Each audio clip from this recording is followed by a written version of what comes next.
வணக்கம் குட்டீஸ். இன்னைக்கு நான் உங்களுக்கு ஒரு மிகவும் அழகானதும் அர்த்தமுள்ளதுமான ஒரு கதையை சொல்ல போறேன். கதை தொடங்கலாமா? ஒரு காலத்தில் ஒரு அடர்ந்த பச்சை காட்டில் உயரமாக வளர்ந்த ஒரு பெரிய மரம் இருந்தது. அந்த மரத்தின் கிளைகளில் நிறைய அழகான கிளிகள் மகிழ்ச்சியாக வாழ்ந்து வந்தன.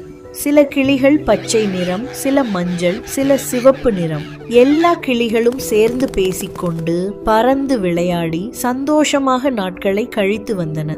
அந்த கூட்டத்துல ஒரு வயதான கிளியும் இருந்தது. அந்த கிளி மிகவும் அமைதியானது. மற்ற கிளிகள் விளையாடும் போதும் அது எல்லாவற்றையும் கவனமாக பார்த்து கொண்டே இருக்கும். அதற்கு வாழ்க்கை அனுபவம் அதிகம். ஒரு நாள் எல்லா கிளிகளும் பசிக்கத் தொடங்கின. அப்போது மரத்துக்கு கீழே தரையில் சிந்தி கிடந்த தானியங்களை அவை பார்த்தன. வா, கீழே போய் சாப்பிடலாம்